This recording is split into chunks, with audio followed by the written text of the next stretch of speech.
ठंड के कारण और इस सूखे के कारण माने हर आधे घंटे में गला सूख जाता है। चाहे आप बाइक पे हो, चाहे आप पैदल चल रहे हो, तो आपको ये हाइड्रेट करते रहना है, पानी पीते रहना है थोड़ा थोड़ा थोड़ा थोड़ा। पत्थरों का मलबा, अब इसको ये महिलाएं बेचारी ये लगी हुई हैं आगे, ये कर रही, साफ़ कर रही है झाड़ुओं से, ताकि हमारे जैसे मोटरसाइकिल वालों को परेशानी ना हो। यहाँ पे पहाड़ खिसल सकता है, जैसे देखो ये पूरा खिसल के आ गया साइड से नीचे और सड़क टूटी हुई है और हमें बगल से जाना पड़ रहा है। मटर यहाँ की एक मुख्य खेती है स्पीति रीजन की, और यहाँ की मटर बड़ी फेमस भी है कि भाई स्पीति की मटर है। धूप देख रहे हो कितनी तेज़ है, विजिबिलिटी भी है, दूर के पहाड़ आपको दिख जाएंगे, 10 किलोमीटर दूर के पहाड़ भी बड़े साफ दिख रहे हैं। पर जो धूप की इंटेंसिटी है ये इतनी है कि साधारणतः जैसे अगर हरियाणा, पंजाब, यूपी, बिहार, एमपी आदि में दिन को 12-1 बजे जून जुलाई के महीने में होती है।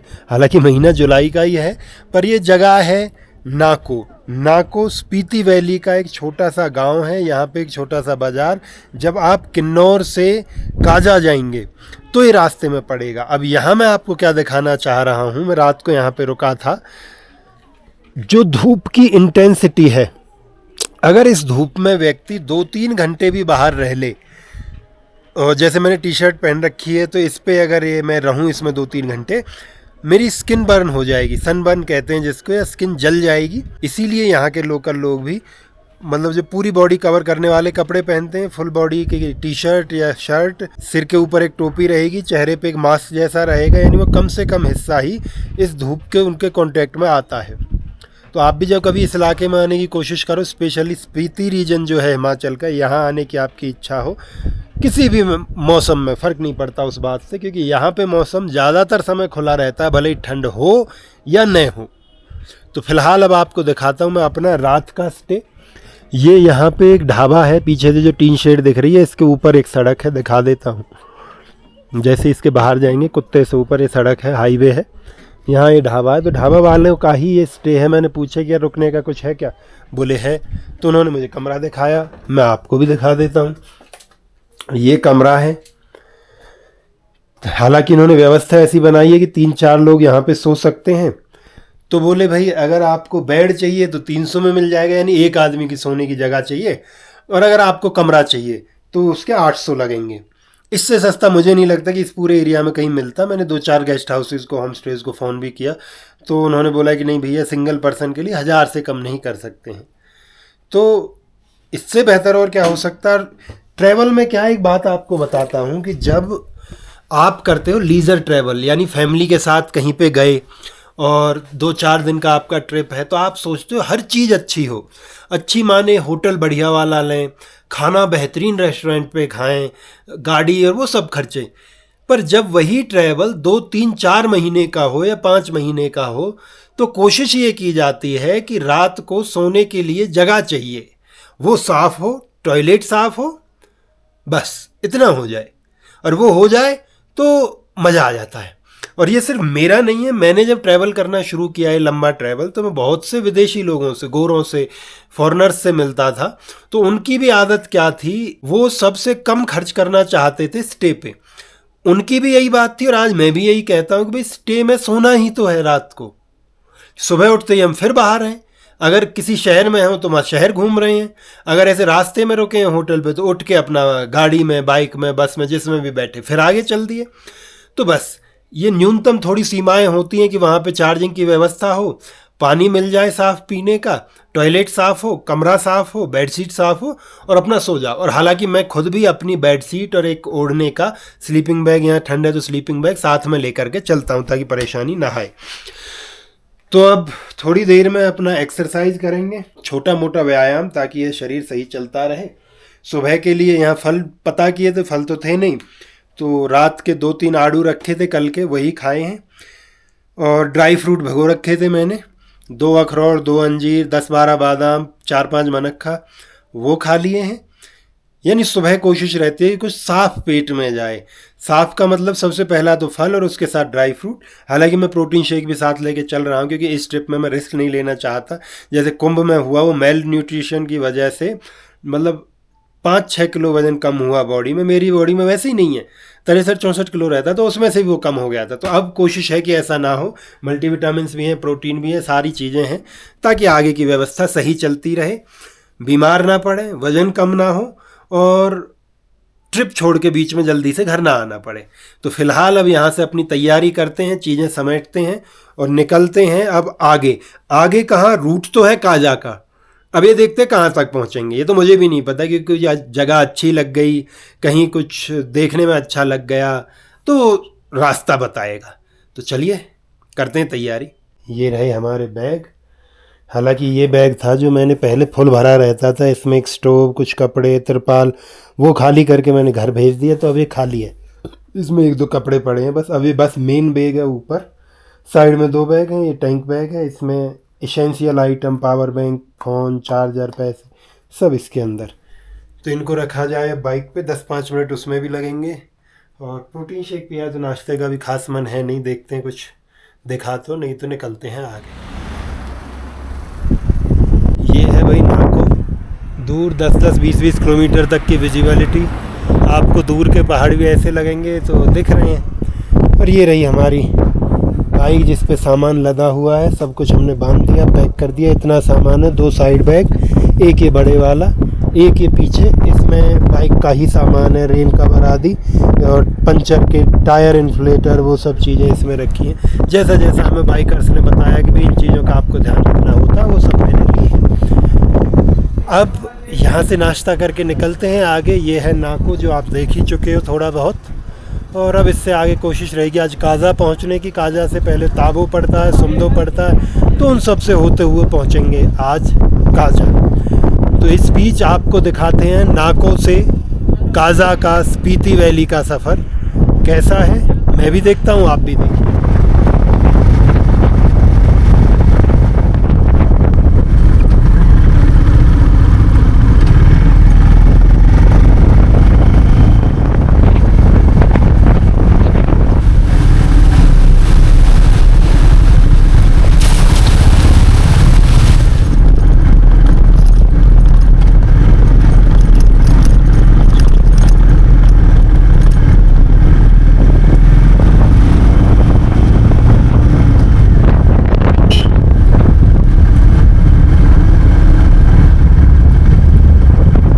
काजा से निकले हुए मुझे थोड़ी ही देर हुई है और निकलते ही हालांकि हल्की हल्की बूंदें तो आने लगी थी।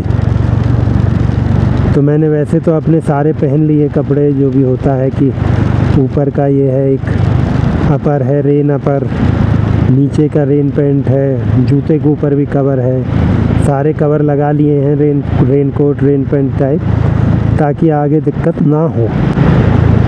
और हालांकि स्पीति के एरिया में बारिश होती नहीं। मैं जब अभी कुछ दिन पहले काजा में था, जब ट्रैक करके आया था, तो मेरी बात हो रही थी वहाँ एक लड़के से जो ट्रैक जिसके गेस्ट हाउस में रुका था। तो वो बोला यार यहाँ कभी बारिश नहीं हुई थी। बोले पिछले 2-3 साल से ऐसा हुआ है कि बारिशें होनी शुरू हुई हैं। तो वही ये क्लाइमेट चेंज का असर है और कुछ नहीं है।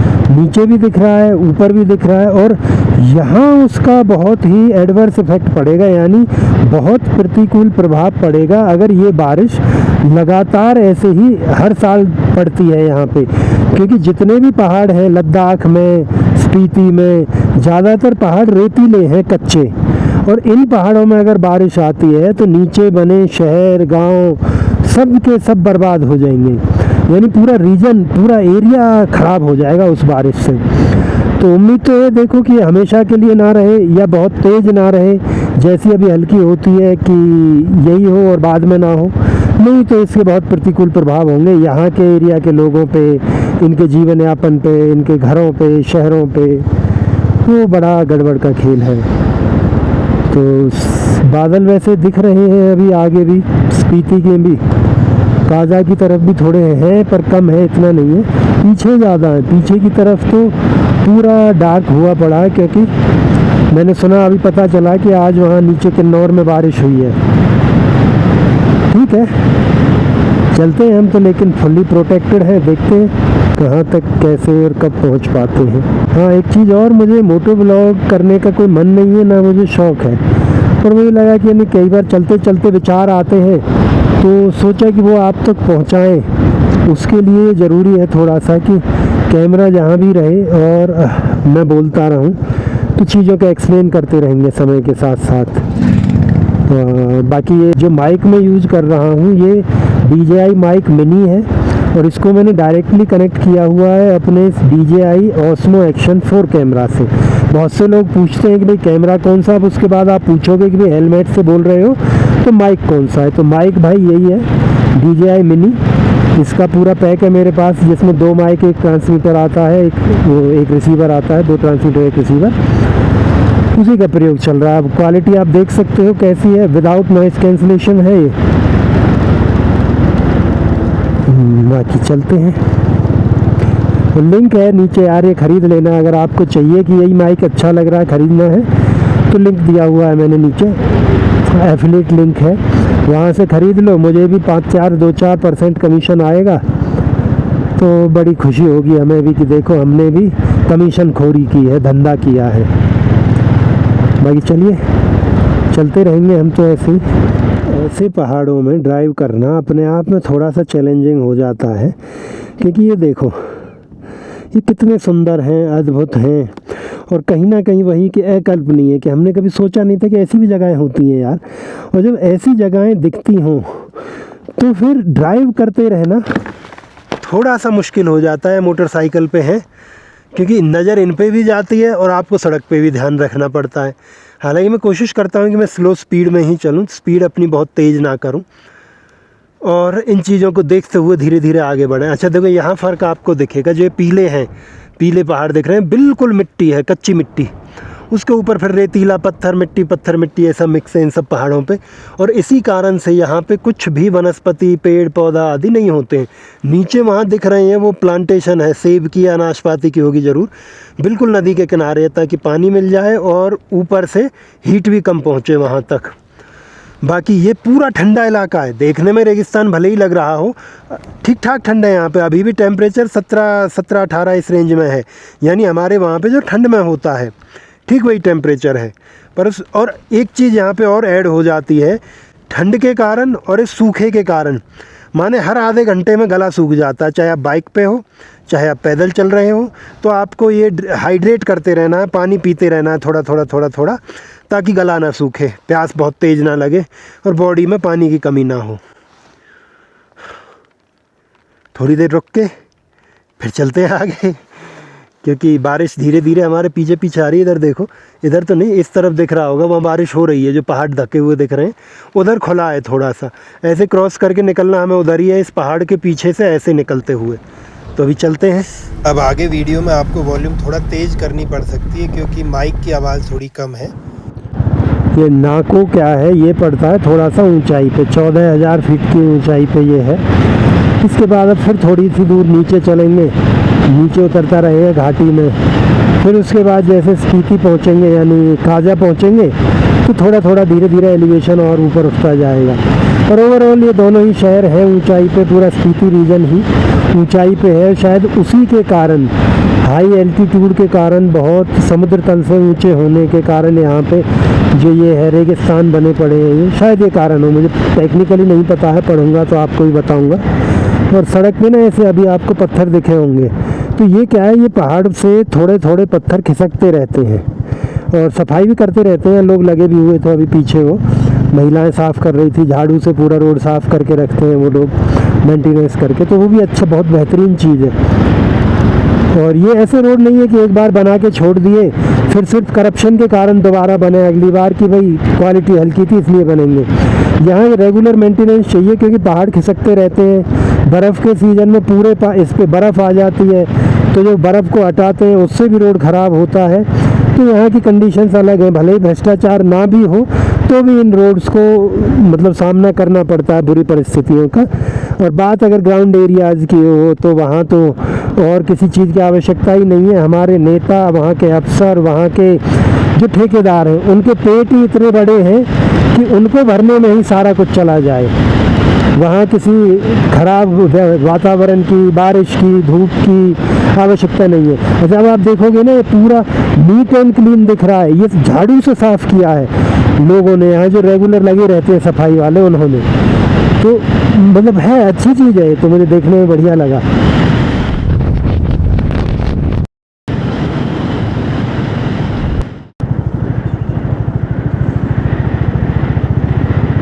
ये अभी आपने जो महिलाएं देखी ना, ये जगह जगह कुछ 1 किलोमीटर पे 2-3 दिख जाएंगी। तो रोड पे जहाँ भी ये चूरा जो होता है पत्थर का, जो ये रेतीला सा पत्थर है, ये टूट टूट के आ जाता है, इसको ये साफ़ करते रहते हैं ताकि कोई फिसले ना। मुझे नहीं पता है कि हाईवे अथॉरिटी की तरफ से है या इनकी कोई सेवा है, जो भी है, पर जो भी है बहुत बेहतरीन। और काम में ना ऐसा नहीं है, अब आप देखो क्या नीट एंड क्लीन रोड दिख रहा है, कि काम में ऐसा नहीं है कोई कमी है। ये नया पत्थर आके गिर गया, इसको फिर साफ़ कर जाएंगे ये लोग। वो अपने जैसे वहाँ पे जो होता है नीचे हमारे मैदानी इलाकों में, हरियाणा, दिल्ली, राजस्थान, बिहार, पंजाब, उत्तर प्रदेश में जो काम चोरी की झाड़ू लगाई नहीं लगाई सब एक जैसी है, कौन देखने आ रहा है। तो यहाँ वो नहीं है, बड़े भोले लोग हैं, जिस चीज़ का पैसा ले रहे हैं वहाँ अपना 100% देने की कोशिश करते हैं। तो ये चीज़ पूरे रीजन में अच्छी, और वो हर क्षेत्र में है, चाहे वो खाने के उसमें हो, चाहे वो ऐसे किसी काम में हो, नौकरी में हो। तो वो चीज़ है, ये भोलापन, ये मासूमियत, ये शराफत और सत्य के प्रति अपनी ईमानदारी, ये यहाँ अभी भी अच्छी खासे रूप में है, जो हमारे वहाँ पर एक रेयर चीज़ बन गई है। और ये हमेशा ऐसे होता है कि जैसे ही पैसा पहुँचता है ना, वो इस चीज़ को खा जाता है, सच्चाई को, ईमानदारी को, फिर बस पैसा पैसा रहता है। तो यहाँ अभी भी वो चीज़ बची हुई है। बाकी मुझे नहीं पता है आपको कैसा लग रहा है, मेरा चेहरा देखे और जो बात चल रही है, और आप सिर्फ ये विजुअल देख रहे हो रोड के, घुमावदार रोड यहाँ लद्दाख के, तो बता सकते हैं आप कमेंट में। बाकी इसी के साथ जैसे आपको कोई सुझाव दिमाग में आता हो, कोई कमी मेरी वीडियोस में अभी दिखती हो कहीं भी, तो आप खुल कर के बताएं, उस पर काम करेंगे, उसको सुधारने की कोशिश करेंगे, क्योंकि सब आप ही के लिए तो है। ये छोटी छोटी कुटिया टाइप बनी हुई है, जैसे गोम्पा कह दो, या हम कहते थे ना ऋषि मुनियों की कुटिया, उस जैसी। कहीं कहीं ये होटल भी होते हैं भाई, कुछ जगह पे ऐसा जैसे मंदिर होते थे, तो उसी तरह इनके ये वो हैं, गोम्पा इनको बोलते हैं। कहीं ये बहुत बड़े होंगे, कहीं ये बहुत छोटे होंगे। अच्छा, मुझे बाइक चलाना या गाड़ी चलाना ये सब बहुत पसंद नहीं है, बैठ के चलना ज़्यादा सही लगता है। पर जब ऐसे रोड हों जैसे यहाँ है, आप देख रहे हो बिल्कुल खाली, दूर दूर तक कोई एक आध सवारी दिखती है, फिर खाली, तो यहाँ उसका है मज़ा, यानी कि जैसे सब खाली पड़ा है, बस आप ही के लिए हो, उस तरीके की फीलिंग आती है। और फिर रोड की जो स्टाइल है, जिग जैग, कभी कहीं से घुमा, कभी कहीं सामने पहाड़ है, बगल में नदी है, ये उसमें और 4 चांद लगा देते हैं। क्या बात है, देखो सामने नदी का नाम लिया, एक अच्छा पैच आया। अब इन पहाड़ों के बीच से घूम के ही रास्ता है, ऐसे पीछे निकल जाएंगे, जो ऊपर से मैं दिखा रहा था वही पहाड़ है। और गला मेरा फिर से सूखने लगा है, आधा घंटा पूरा नहीं हुआ है, थोड़ा बहुत बोला भी है और इतना नहीं बोला है, बट सूख गया है। फिर से थोड़ी देर रुक के कहीं पानी पीना पड़ेगा। अभी काजा यहाँ से 81 किलोमीटर है, 20 किलोमीटर अभी मैं चल चुका हूँ पिछले 1 घंटे में कह सकते हो। हालांकि 11:15 नहीं 11:15 में निकला था वहाँ से, दोबारा अपने कपड़े जो पहने थे, और अब 12 बजे हैं। हाँ, पौना घंटा हुआ है मैं। ये देखो, ये जो खिसल खिसल के आ रखा है सड़क पे, ये वही है, पत्थरों का मलबा। अब इसको ये महिलाएं बेचारी ये लगी हुई हैं आगे, ये कर रही, साफ़ कर रही है झाड़ुओं से, ताकि हमारे जैसे मोटरसाइकिल वालों को परेशानी ना हो।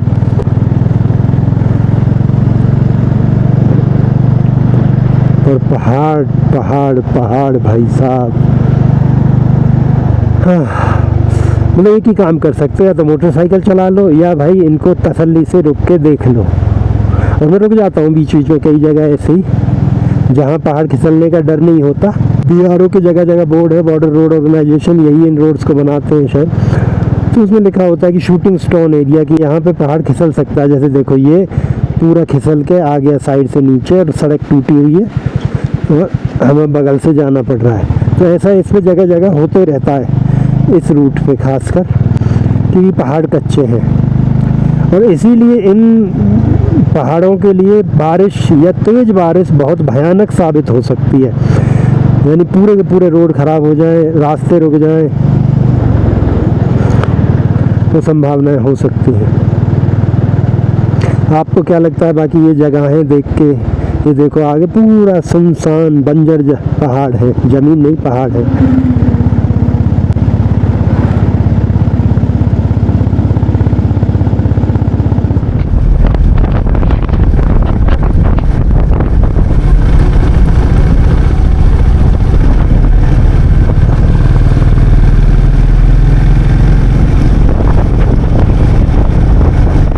क्या है, जहाँ कहीं भी BRO का कैंप होते हैं, ITBP के कैंप होते हैं, ग्रिफ के कैंप होते हैं, ग्रिफ माने जो रोड बनाती है आर्मी की एक शायद विंग है वो, तो उनके कैंप्स के आसपास में 2-4 दुकानें खुल जाती हैं, उसी को कस्बा कह सकते हैं। अगर किसी ने पुरानी हॉलीवुड की फिल्में देखी होंगी ना, तो उसे याद होगा कि टेक्सास के जो कस्बे दिखाए जाते थे, टाउन दिखाए जाते थे, कि चारों तरफ रेगिस्तान है, रेगिस्तान वाले पहाड़ हैं, और वहाँ पे एक गली है, एक सड़क है, गली भी क्या है, उस सड़क के दोनों तरफ में 4-4 दुकानें बनी हैं, एक कुछ खाने पीने की है, एक रेस्टोरेंट है, एक ग्रोसरी स्टोर है, एक में कोई कपड़ा आदि ऐसी डेली ज़रूरतें मिल रही हैं। तो उन 5-10 दुकानों की एक जगह को वो टाउन कहते थे। तो उसी प्रकार के टाउन आपको यहाँ पे दिखेंगे। ये जो अगल बगल आप देख रहे हो बाउंड्री है पत्थरों की, कहीं किसी ने छोटा घर भी है, कहीं गेस्ट हाउस भी बना रखे हैं लोगों ने, ऐसी जगह जगह गाँव में। गेस्ट हाउस से क्या वो होम स्टे कह सकते हैं उसको।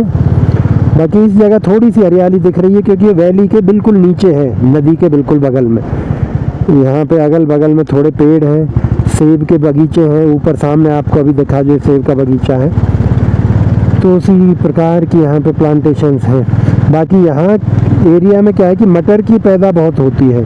मटर यहाँ की एक मुख्य खेती है स्पीति रीजन की, और यहाँ की मटर बड़ी फेमस भी है कि भाई स्पीति की मटर है। तो लोकल से मैंने बात की थी तो बोले हमें बहुत ज़्यादा नहीं मिलता, पर फिर भी बोले एक सीज़न में 4-5 लाख एक फैमिली को निकल आता है। जैसे वो पिन वैली का व्यक्ति था जिनकी से हमने गाड़ी में लिफ्ट लिया था ट्रैक के बाद, तो उन्होंने मैं बताया कि भाई यहाँ पे तो हमारा इतनी व्यवस्था, बोले पहले कुछ नहीं था, अभी मटर से इतना हो गया है कि थोड़ा बहुत खर्चा अच्छे से निकल आता है कि हम बच्चों को पढ़ा भी सकते हैं, गाड़ी वाड़ी भी ले सकते हैं, ये सब हो सकता है। तो वही मटर यहाँ की मुख्य खेती है। सेब आदि बहुत कम होते हैं, हर जगह नहीं होते हैं। जैसे ये साइड में पेड़ दिखे, इनमें सेब के भी थे। ये जो सामने पेड़ दिख रहे हैं इधर वाले, ये सेब के बगीचे हैं, छोटे छोटे लगे भी हुए हैं, अभी इनका समय नहीं आया है। इधर भी लगे हुए हैं, दिखा देता हूँ आपको। ये देखो ये सेब का बगीचा है, छोटे छोटे हरे हरे रंग के सेब लगे हैं अभी, तो अभी पके नहीं है, इनका समय नहीं आया है। इस तरफ भी ऐसे ही बगीचे हैं। तो ये एक इनकी खेती है। जैसे सवाल आता है ना कि यहाँ के लोगों का मुख्य आय का स्रोत क्या है, तो उनमें से एक है ये बगीचे, उसके बाद मटर मेनली जो प्रॉपर स्पीति हो गया, यानी जहाँ पे सेब जैसी चीज़ों की उम्मीद नहीं की जा सकती, वहाँ पे आपको मटर दिख जाएगी। यहाँ दोनों तरफ बाकी अभी ये सेब ही चल रहा है। किन्नौर में जैसे हम थे तो किन्नौर में बहुत सारी फसलें थी, वहाँ पे आड़ू भी था, वहाँ पे प्लम भी था, सेब तो था ही, अनाशपाती था, बब्बू गोशा था, और भी कुछ एक चीज़ें थी। ये आड़ू जैसा ही कुछ लगा था लाल लाल यहाँ पे भी। जैसे ही ऊपर चढ़ेंगे तो फिर से ये ख़त्म हो जाएगा, ये जो सेब बगीचे ये सब, फिर वही रेतीले पहाड़ और रेगिस्तान जैसी ज़मीनें आएंगी, तो वहाँ पे एक ही ऑप्शन होता है मटर। बाकी ये लैंडस्केप्स खाली जगह हैं, ये अपने आप में बस मज़ेदार है। शायद इसी के लोग, जो मैंने सुना है लोगों से, उनका सपना होता है कि भाई मोटरसाइकिल लेके हमको लद्दाख जाना है या स्पीति जाना है, तो शायद यही कारण रहा होगा इनकी, जो लोगों के लिए बड़ा फेमस है ये।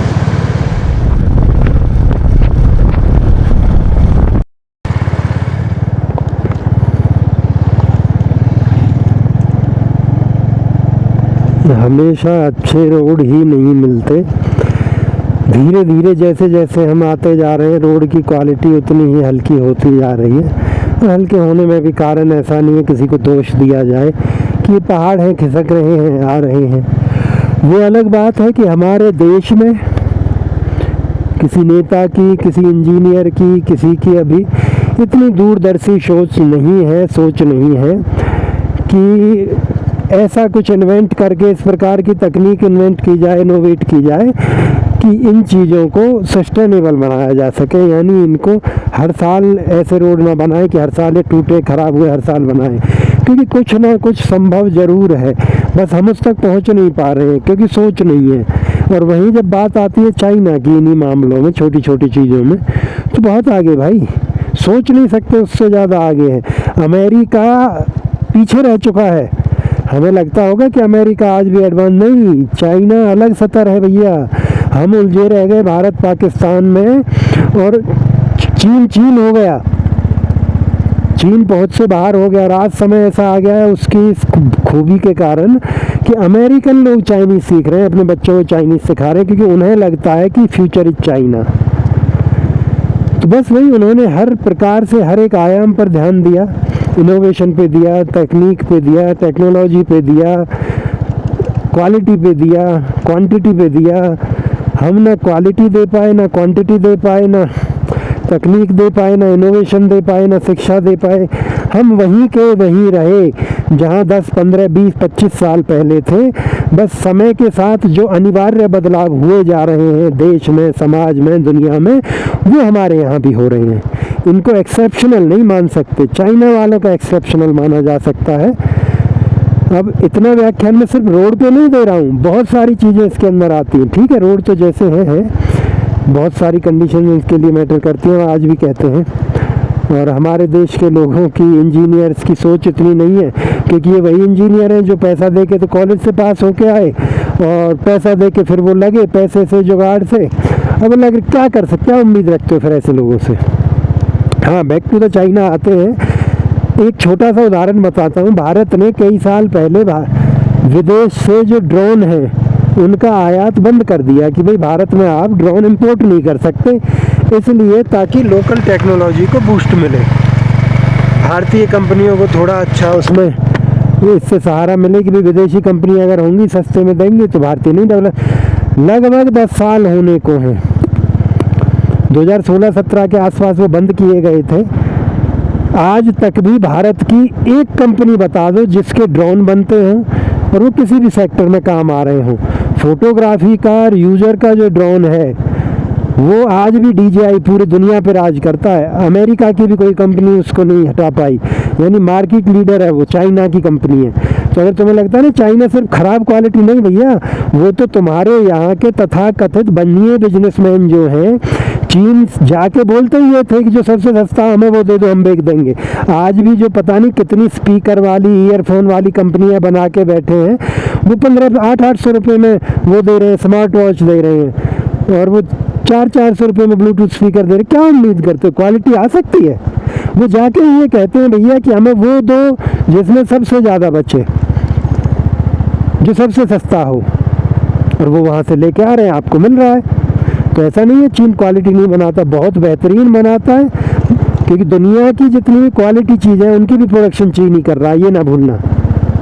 बाकी आते हैं अपने रोड पे, इंफ्रास्ट्रक्चर पे, इंजीनियर्स पे, नेताओं पे, तो ठीक है भैया, जैसा है ये दिख रहा है, देखो क्या होता है समय के साथ। और निश्चित रूप से जो ये दिख रहा है ये सुधरा हुआ रूप है। अगर यहाँ के लोकल से पूछोगे तो वो बताएंगे कि हाँ, कि ये बहुत सुधरा हुआ रूप है, यानी पहले इससे भी ख़राब था। अब आप सोच सकते हो उस ख़राब का मतलब क्या होगा।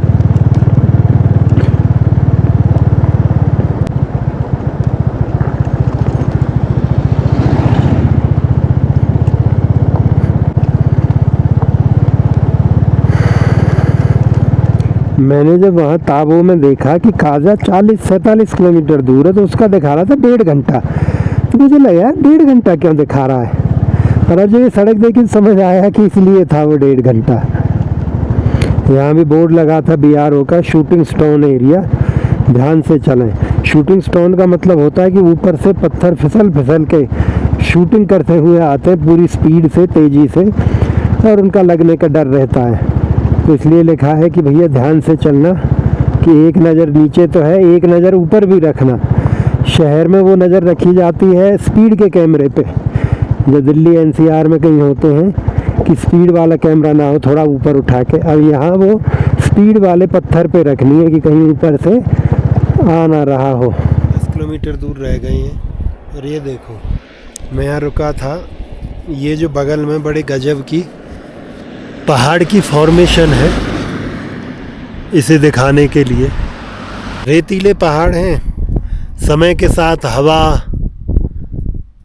से कट करके, क्योंकि मैं पानी नहीं कह सकता क्योंकि यहाँ बारिशें बहुत नहीं है, होती ही नहीं है, अब पिछले 2-1 साल से होने लगी हैं। तो हवा से कट के और थोड़े बहुत जो ये सड़क बनती होंगी उनके आवाजाही से थोड़ा थोड़ा जो वाइब्रेशन होती है उससे खिसक खिसक के मिट्टी ऐसे आ गई है नीचे और इनमें ही फॉर्मेशन बन गई है बड़ी अजीब और देखने में बड़ी सुंदर। और हम इंसानों के लिए कुछ भी नया हमें दिख जाए वो बड़ा अद्भुत लगता है। अब चाहे वो कोई जगह की फॉर्मेशन हो, पहाड़ की फॉर्मेशन हो, नदी की फॉर्मेशन हो, वही है वैसे, अलग और है भी क्या। तो यहाँ पे बस इसीलिए रुके थे, अब फिर से चलते हैं आगे।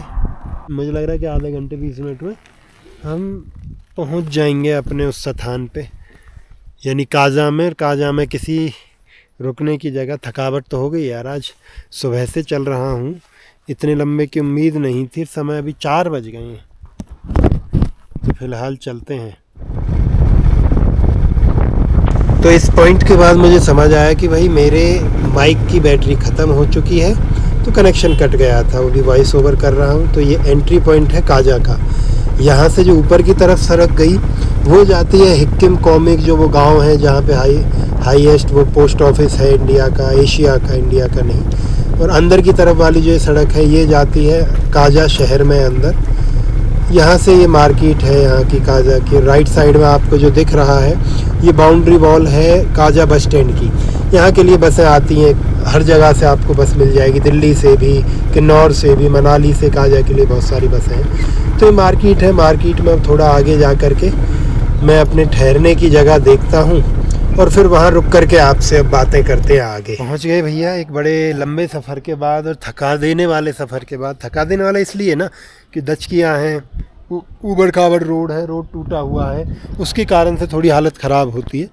और पहुँच गया हूँ काजा में। काजा में ये बताना नहीं चाहिए मुझे, पर बता देता हूँ, ये होटल है, ये होटल ताशी देलक। इस भाई के यहीं हम पिछली बार रुके थे जब आए थे, तो अब की बार भी मैं चलो यहीं रुकते हैं। सामने मैंने देखा कि अच्छा पहाड़ का व्यू भी है, पीछे इसके नदी है, ऊपर छत पे चढ़ के आपको नदी वदी सब दिखती है, और बगल में बाज़ार है, यानी मेन मार्केट के बिल्कुल बगल में है। आप निकले 50 कदम पे आपको सब कुछ मिल जाएगा जो कि ज़रूरत का सामान होता है। तो इसलिए मुझे स्पॉट अच्छा लगा, रेट भी ठीक लगाता है भाई, और रूम अच्छे हैं साफ़ सफाई वाले। तो फ़िलहाल अब सबसे बड़ा काम करते हैं, ये बैग वैग उतार के रूम में रखें, फिर फ्री हो जाएंगे, फिर बात करते हैं। थकी हुई है बॉडी पूरी, अब इसको देते हैं रेस्ट। सफ़र आपने देखा, खूब ज्ञान ध्यान की हमारी बातें हुई, नेताओं पे टीका टिप्पणियाँ हुई, रोड और चाइना के बारे में भी हमने बात की। हाँ, अब समय है आज के इस व्लॉग को, इस दिन को यहीं विराम देने का। कल मेरी कोशिश है कि आसपास की जगहें यहाँ से घूमूं। अब सामान यहाँ रख के बाइक उठा के जो 20-50 किलोमीटर की भी दूरी की चीज़ें होंगी वो थोड़ी बहुत देख दाख के 2-3 दिन मेरा है प्लान कि यहाँ रुकूं, उसके बाद फिर आगे बढ़ेंगे। तो मिलते हैं कल फिर एक नए दिन में, एक नए व्लॉग में, एक नई जगह पे। तब तक के लिए राम राम, नमस्कार।